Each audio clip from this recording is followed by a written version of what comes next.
다윗이 사울에게 말하기를 마침에 요나단의 마음이 다윗의 마음과 하나가 되어 요나단이 그를 자기 생명같이 사랑하니라. 그날에 사울은 다윗을 머무르게 하고 그의 아버지의 집으로 다시 돌아가기를 허락하지 아니하였고, 요나단은 다윗을 자기 생명같이 사랑하여 더불어 언약을 맺었으며, 요나단이 자기가 입었던 겉옷을 벗어 다윗에게 주었고 자기의 군복과 칼과 활과 띠도 그리하였더라. 다윗은 사울이 보내는 곳마다 가서 지혜롭게 행하며 사울이 그를 군대의 장으로 삼았더니 온 백성이 합당히 여겼고 사울의 신하들도 합당히 여겼더라. 무리가 돌아올 때 곧 다윗의 블레셋 사람을 죽이고 돌아올 때에 여인들이 이스라엘 모든 성읍에서 나와서 노래하며 춤추며 소고와 경새를 가지고 왕 사울을 환영하는데, 여인들이 뛰놀며 노래하여 이르되 사울이 죽인 자는 천천히요 다윗은 만만이로다 한지라. 사울이 그 말에 불쾌하여 심히 노하여 이르되 다윗에게는 만만을 돌리고 내게는 천천만 돌리니 그가 더 얻을 것이 나라 말고 무엇이냐 하고, 그날 후로 사울이 다윗을 주목하였더라.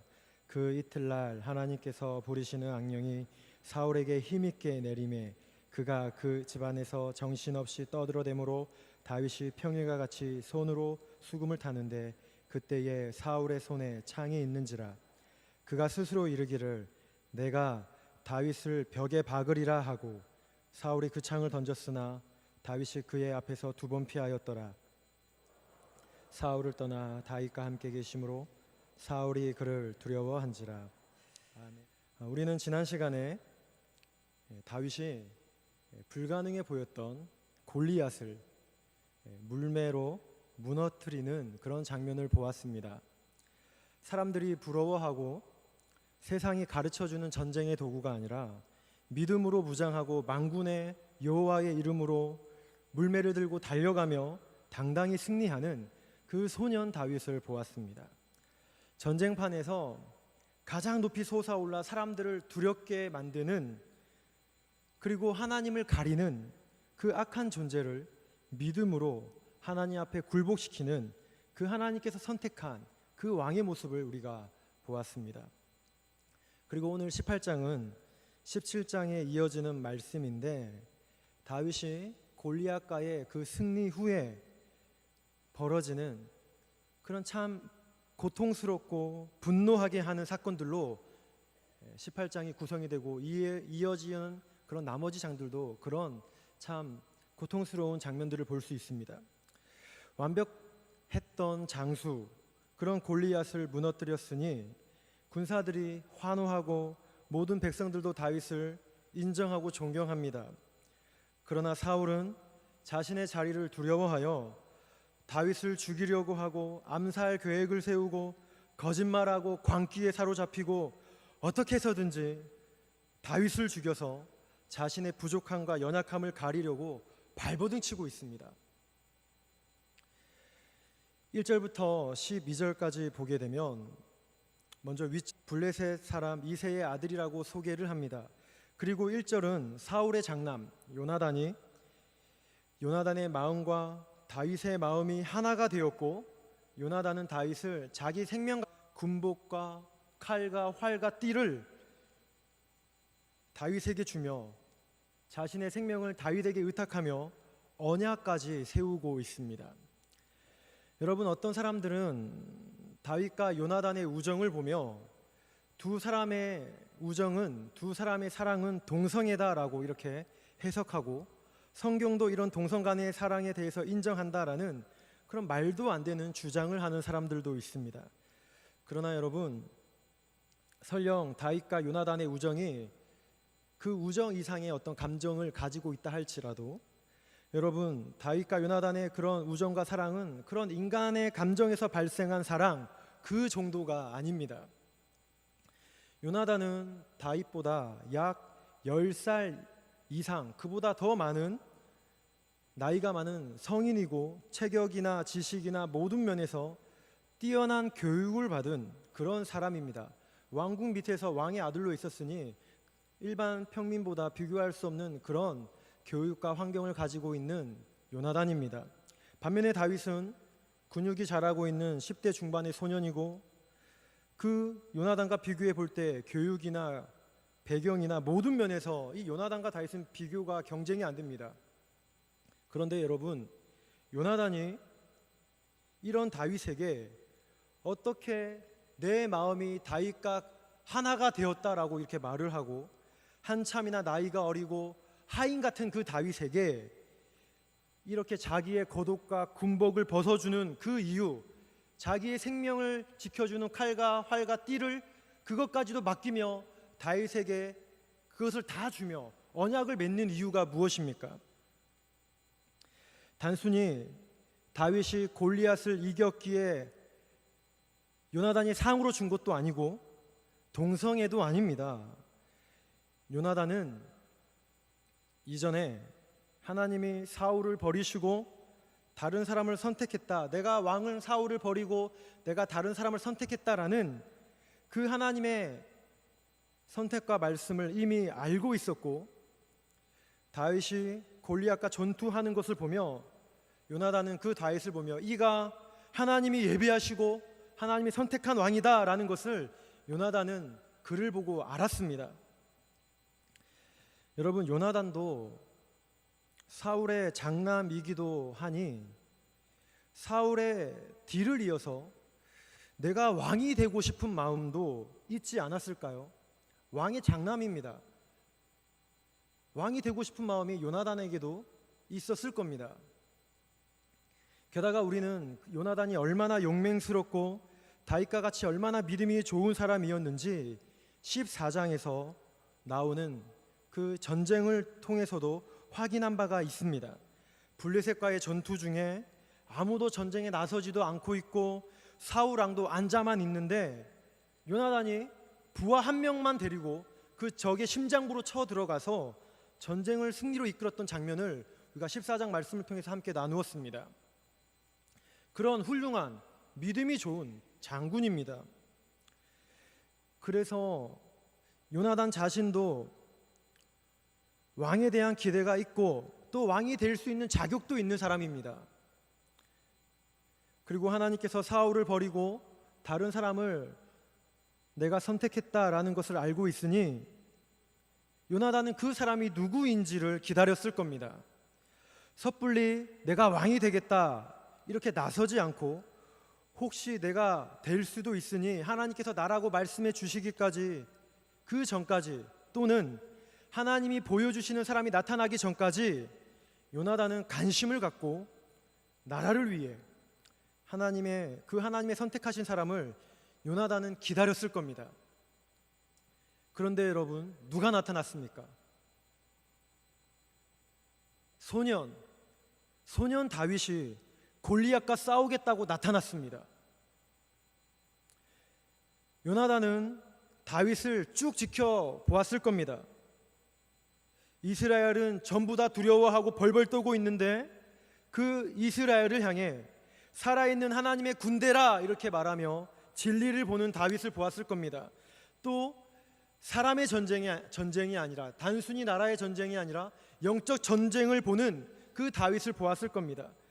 또한 골리앗과의 전투 시에 만군의 여호와의 이름으로 나가는 그 다윗을 보았을 겁니다.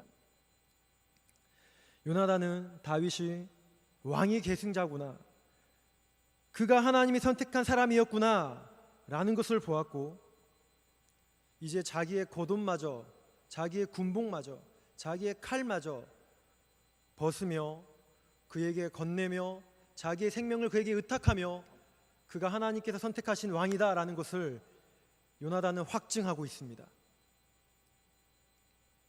그런데 여러분, 12절까지 나타나는 사울의 모습은 어떻습니까? 처음엔 다윗을 자기 곁에 머무르게 하고 군대의 대장으로 세웁니다. 그런데 다윗이 어디를 가든지 지혜롭게 행하며 승리하며 나라에 유익을 주고 백성들을 살리고 하나님 나라를 이루어가고 있습니다. 이런 다윗을 보며 신하와 사울의 신하마저 또 온 백성이 그를 합당히 여기며 그는 이때를 위해 하나님이 보내신 사람이라 생각하고 하나님의 일을 이루어가는 다윗을 요나단이 다윗을 존경하는 것처럼 온 백성이 다윗을 존중하고 있습니다. 그런데 사울은 어떻습니까? 시기하고 질투하고 그 정신과 마음이 악의 구렁텅이에 빠졌습니다. 고작 다윗은 10대 중반의 소년인데 그 나이 어린 소년밖에 안 되는데 한 나라의 왕이라고 하는 사람의 생각과 행동들을 보십시오. 수치스럽고 부끄럽습니다. 다윗이 왕이 되려는 것도 아니고 사울의 자리에 욕심이 있는 것도 아니며 다윗이 유명해지려고 하고 더 인정받으려고 전투의 공을 세우려고 하는 것도 아닌데 다윗을 향해 환호하는 사람들의 환호를 보며 그 박수를 보며 사울이 다윗을 왜곡하고 있습니다.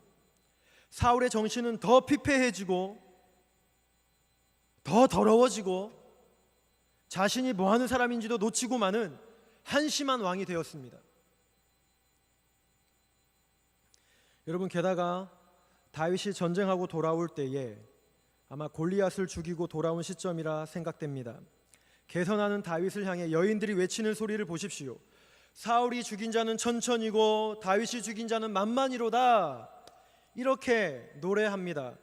그 골리앗과의 승리와 다윗이 이룬 승리를 보며 그 승리가 얼마나 위대한지 찬양하고 감사하고 있습니다. 그런데 사울이 그 노래와 승전가를 들으며 그 소리를 들었을 때 자신에게는 천천이라고 하고 다윗에게는 만만이라고 하니 그러면 앞으로 다윗이 얻을 게 나라밖에 더 무엇이 있겠느냐, 그가 내 자리를 빼앗는 것 말고 앞으로 더 얻을 게 무엇이 있겠느냐라고 이렇게 나를 몰아내고 그가 왕받게 될 게 더 무엇이 있겠느냐 하며 아주 왜곡하고 불안해하고 있습니다. 사람들이 노래를 그렇게 부른다고 다윗이 왕이 되는 것도 아닌데 사울의 마음이 뒤틀렸고 생각이 병들었습니다. 나라를 위해서 일을 한 사람에게, 왕이었던 자신을 위해서 전쟁을 하고 돌아온 사람에게 사람의 노랫소리에 그가 제정신을 못 차리고 미치광이가 되었습니다. 그래서 그 노랫소리 이후에 사울이 다윗에게 더 주목하고 유심히 그를 지켜봅니다. 앞으로 하나님께서 선택해서 왕이 될 사람이니 관심을 갖고 보는 게 아니라 자신을 위협하는 행동을 하는 건 아닌지 정신병적으로 그를 눈여겨보았다는 겁니다.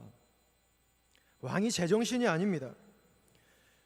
누군가를 감시하라고 왕으로 세운 것도 아닌데 더욱 나라를 위해서 홀로 일어나서 전쟁을 하고 왔는데 도와주고 지원해주지는 못할 망정 나란 일을 망치고 있습니다.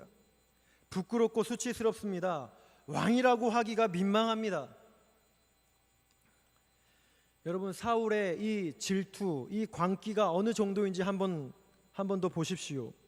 그의 마음에, 왕의 마음에 이런 사단의 생각이 가득하니 악령이 더 강하게, 그 불쾌해하고 분노하고 있는 그 마음에 악령이 더 강하게 역사하고 있습니다.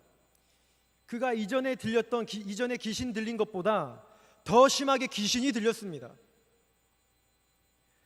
그래서 그의 연주자이기도 한 다윗이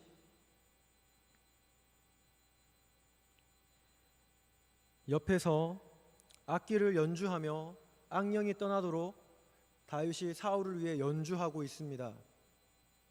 그런데 사울이 악령이 들렸으니 마치 예언하는 것처럼 혼자 떠들어대고 이상한 소리를 하며 급기야 자신의 손에 있는 창을 들고 다윗을 향해 2번이나 던집니다.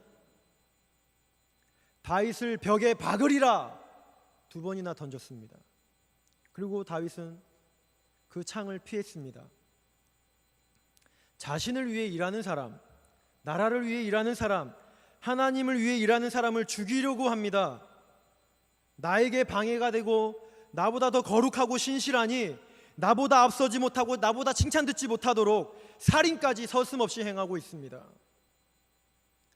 악령에 들려서 장악당했습니다. 그에게는 하나님이 없습니다. 거룩한 영이 없습니다. 악령에 사로잡히니 하나님의 사람을 죽이고 있습니다. 여러분, 사울이 원래 상태도 안 좋은 사람인데 시기와 질투에 휘말리고 자기 중심적인 생각에 사로잡히니 악령이 더 강하게 임하고 다윗을 벽에 박으리라 살인자가 되었습니다. 그리고 창을 2번씩이나 던집니다. 뒤에 보면은 더 던지고 있습니다. 다윗을 죽이려는 시도를 여러 번 시도합니다. 한순간 마음을 지키지 못하고 하나님의 뜻을 헤아리지 못하고 자기 중심적인 생각에 사로잡히니 광분에 휩싸이고 살인마가 되었습니다. 자기의 신분이 무엇이고 내 역할이 무엇이고 내가 무엇을 해야 되는 사람인지 모두 다 잃어버렸습니다. 악의 구렁텅이에 빠졌습니다. 광기와 증오로 불타는 사람이 되었습니다. 성도 여러분, 다윗이 골리앗과의 전쟁 후에 나타나는 두 사람의 반응이 참 대조적입니다. 요나단은 마음의 믿음이 있습니다. 그는 앞서 14장에서 보았던 것처럼 블레셋과의 전쟁을 승리로 이끌었던 훌륭한 지도자이고, 그 또한 다윗과 같은 믿음이 있고 그리스도를 바라보는 한 믿음의 사람이었습니다. 그러나 여러분, 한편으로는 요나단에게 다윗은 경쟁자입니다. 아버지가 죽으면 자연스럽게 그 사울의 뒤를 이어받을 수 있는 세자의 권한이 요나단에게는 있습니다. 다윗이 그의 적이고 방해자라 생각할 수 있고 오히려 사울보다 더 악랄하게 다윗을 공격하고 다윗을 벽에 박으리라 창을 수십 번 던질 수 있는 사람이 요나단입니다. 그러나 요나단은 다윗은 하나님이 선택한 사람임을 보았습니다. 한번 골리앗을 이겼다고 겉옷을 벗어주고 언약을 맺은 게 아니라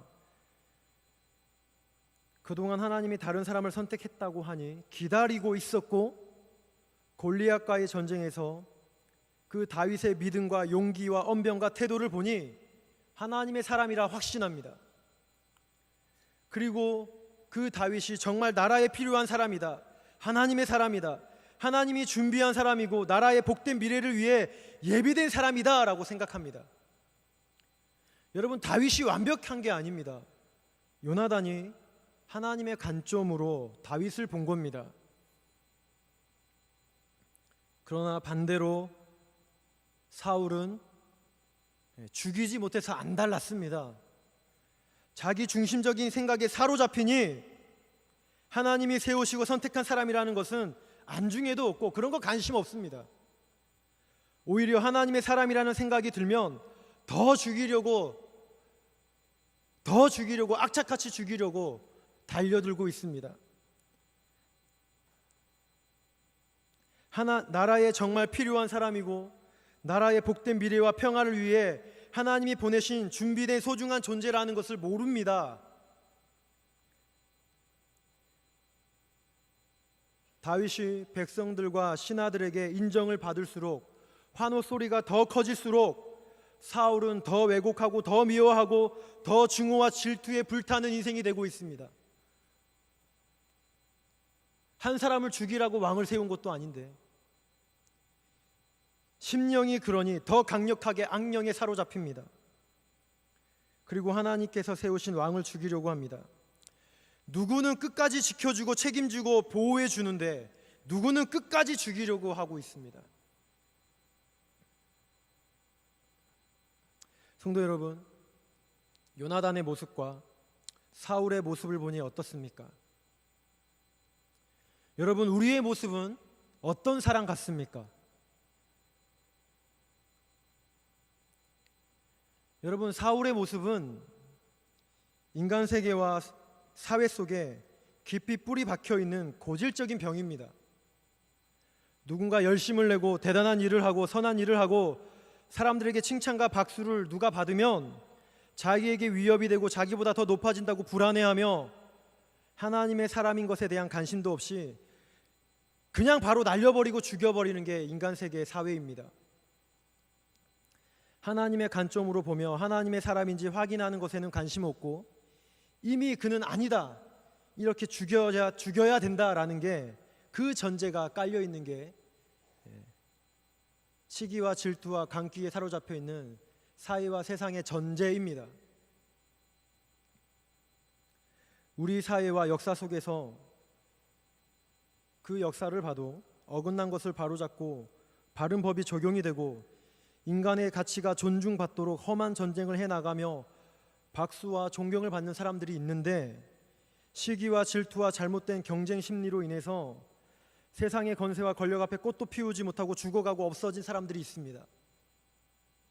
좋은 목적이고 나라를 위하고 공공의 이익을 위한 그런 일인데, 사람들의 박수와 환호가 커질수록 못 견뎌하며 자신의 박수와 환호를 지키기 위해 그런 소중한 사람을 죽이는 안타까운 일들이 있습니다. 여러분, 교회는 어떻습니까? 교회라고 다윗을 향해 다윗을 벽에 박으리라 이렇게 소리치며 창 던지는 일이 없었을까요?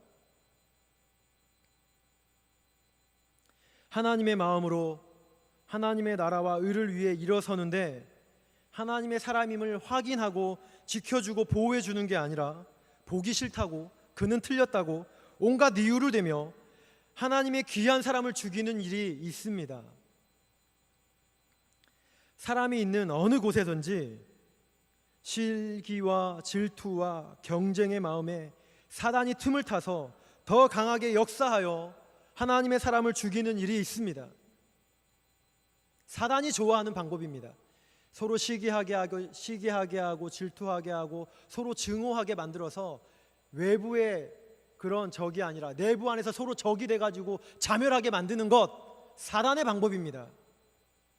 정신을 차리지 못하면, 믿음으로 깨어있지 못하면 그 방법에 농락당하고 서로 혈기로 서로 자멸하는 겁니다. 사단의 방법입니다. 성도 여러분, 하나님의 사람을 보는 눈이 있기를 바랍니다.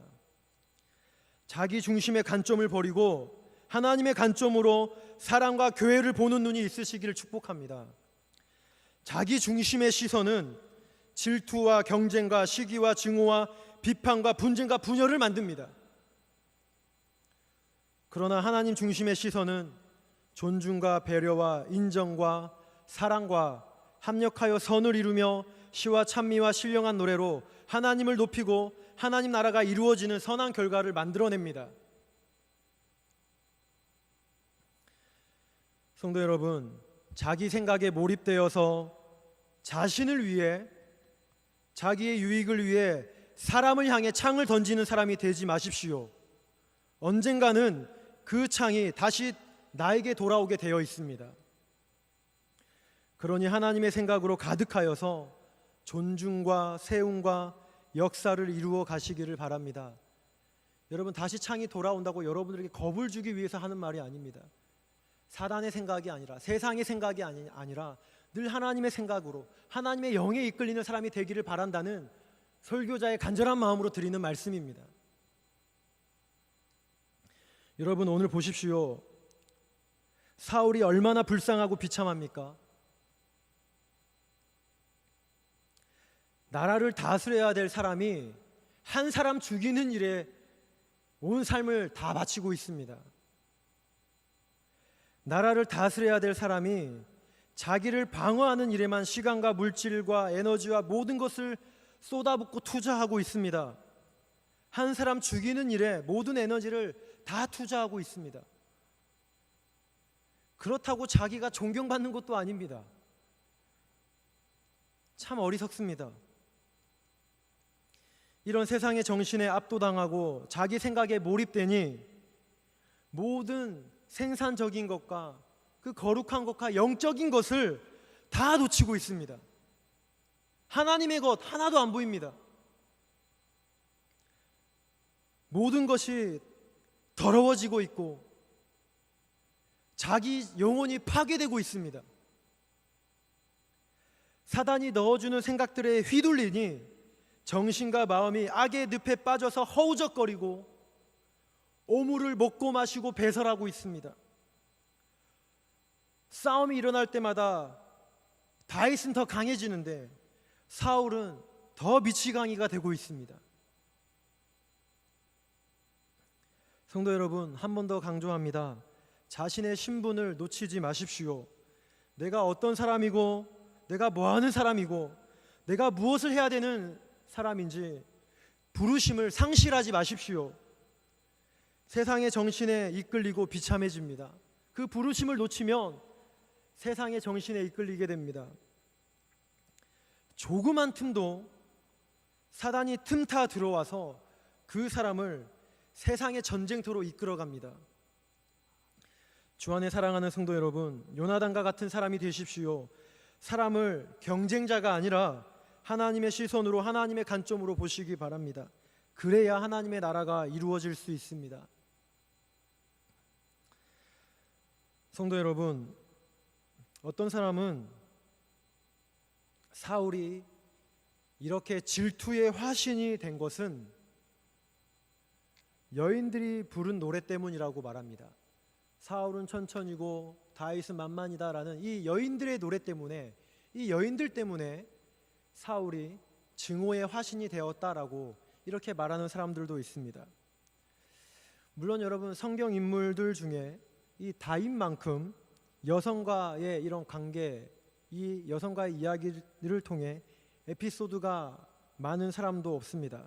오늘 본문의 말씀도 다윗이 여인의 노래로 인해 사울에게 미움을 받게 되고, 또 뒤에 보게 되면 나발이라는 이런 사람 때문에 다윗이 살인을 하게 될 그런 위험에 처해 있을 때 아비가일이라는 지혜로운 여인으로 인해서 그 위기를 모면하게 됩니다. 또한 바세바를 간음하게 되죠. 범죄하게 됩니다. 다윗의 일생 중요한 순간마다 다윗의 삶에 여인이 등장하고 있고, 다음에 우리가 보게 될 내용도 사울의 딸 메락과 미갈이 등장합니다. 다윗의 삶에 항상 중요한 순간마다 여인이 함께하고 있습니다. 오늘 본문도 그렇습니다. 그런데 여러분, 여인들 때문에 사울이 이상한 왕이 된 게 아닙니다. 여인들이 부른 노래, 사울은 천천히고 다윗은 만만이다라고 이렇게 부른 것은 그 승리가 얼마나 영광되고 큰 승리인가를 보여주는 시적인 표현입니다. 시편과 잠언에 자주 등장하는 평행법입니다. 앞부분에 천천히 나오면 뒷부분에는 더 큰 수가 나와서 그 사건과 일을 강조하는 수사법입니다. 천천히 나왔으니 만만히 나와서 그 일이 더 부각되고 강조되는 거죠. 결코 이 여인들이 부른 노래는 사울을 충동질하고 이간질시켜서 분열시키는 목적이 아닙니다. 아주 순수한 마음으로 부른 노래입니다. 그런데 사울이 자기 생각에 사로잡혀서 왜곡하고 분열한 겁니다. 그런데 여러분, 우리는 이 노래를 통해 물론 이 여인들이 부른 노래가 순수한 의도였고 승리가 위대하다는 것을 표현한 것입니다. 그러나 이것을 통해 사울이 분노하게 되었다라는 것은 피할 수 없습니다. 물론 또 반복하지만 사울이 강기에 사로잡히게 된 것은 사울의 책임입니다. 여인의 책임이 아닙니다. 그러나 문맥을 통해 사울과 요나단의 대조되는 말씀 속에서 오늘 이 여인의 노래를 듣고 사울이 왜곡하게 되었는데, 그 사울이 분노하게 된 이유가 이 노래 안에, 이 노래 속에, 이 배경이 되는 그 이유가 들어 있습니다. 여러분, 무엇입니까? 비교와 경쟁입니다. 우리가 성경을 보면 인간에게 가장 힘든 것 중에 하나, 사람이 가장 넘어서기 힘든 것 중에 하나가 있는데 그것은 바로 잘못된 경쟁과 비교의식입니다. 서신서에서도 바울 사도가 날마다 하나님께서 우리에게 의롭다 하시는 그 놀라운 은혜, 우리를 의롭다 하시는 자기 정체성, 하나님의 백성의 신분된 정체성을 날마다 확인하지 못하고 자존감을 높이지 못하는 그런 삶을 살게 될 때에 사단의 생각에 넘어가게 되고 시기와 분노와 질투하는 삶을 살게 된다는 에베소서와 골로새서와 서신서의 말씀에 세상의 정신에 사로잡히는 하나님께서 주시는 의롭다 하신 은혜를 받지 못할 때에 생기는 그런 병적인 증상을 우리는 서신서를 통해서도 확인할 수 있습니다. 인간이 가장 넘어서기 힘든 것 중에 하나가 바로 잘못된 경쟁과 비교의식입니다. 물론 여러분 긍정적인 측면도 있습니다. 인정합니다. 그러나 잘못된 비교의식과 경쟁과 시기는 인간의 불행의 시작이요 끝입니다. 성경에 나오는 인물들도 보십시오. 이 비교의식, 경쟁의식 앞에 무릎 꿇은 사람들이 있습니다. 가인과 아벨의 이야기를 보십시오. 그리고 오늘 사울 왕 같은 사람들을 보십시오. 잘못된 시기심으로 평생을 고통하고 광기와 분열과 파멸의 삶을 삽니다. 바로 이런 세상 정신과 잘못된 비교의식을 넘어서지 못했기 때문입니다.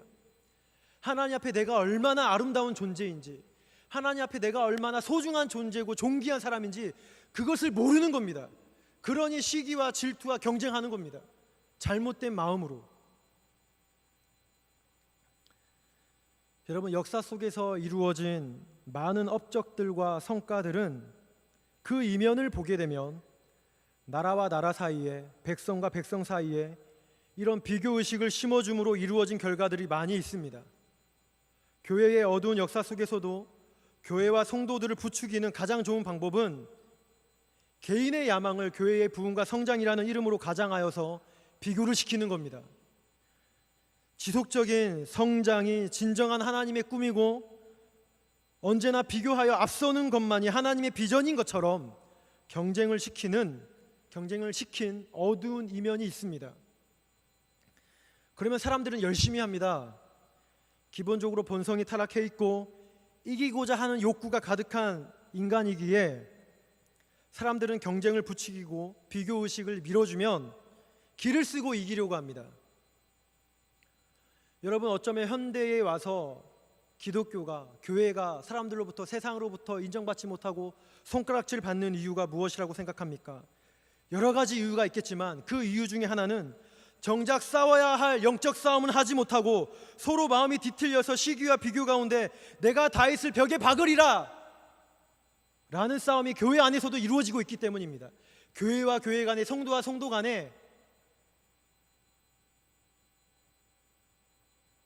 각 교회에게, 각 성도에게 주어진 영적인 싸움이 있는데 그런 싸움에는 관심 없고 그런 하나님의 뜻에는 관심 없고 시기와 경쟁이 세상의 정신이 작용하여서 다윗을 벽에 박으리라 라고 이렇게 서로 세상의 정신으로 충돌하는 그런 싸움이 일어나고 있기 때문에 손가락질 당하고 교회가 인정받지 못하는 그런 이유 중에 하나가 됩니다. 정말 하나님이 원하시는 그 하나님의 소원, 그 하나님의 꿈은 뒤로 한 채 세상의 가치관과 인간의 본성을 따르는 그 선택 때문에 교회와 교회가 경쟁을 하고 성도가 서로 시기를 하고 서로 창을 날리고 있습니다.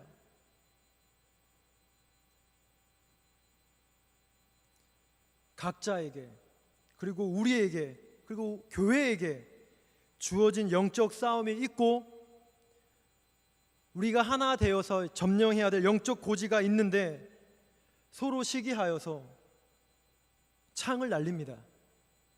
사울이 창을 던지는 것처럼 우리가 아직도 맛보지 못하고 누리지도 못하고 우리가 경험하지도 못한 그 넓고도 깊은 은혜의 샘이 우리 앞에 있음에도 불구하고 그런 것을 맛보려고 하고 누리려고 하는 것보다 창을 날려서 누군가를 벽에 박아서 이기려고 하는 것에만 관심이 있습니다.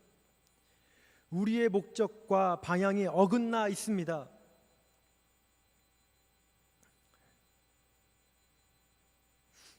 성도 여러분, 잘못된 비교와 경쟁, 이것은 우리 주님의 마음도 아니고 주님의 방법도 아닙니다.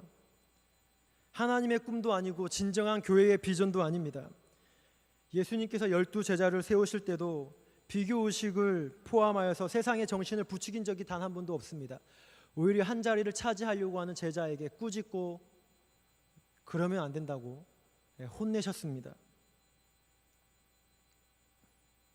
그리고 진정한 꿈이 무엇인지, 우리가 해야 될 영적인 싸움이 무엇인지 가르쳐 주셨습니다.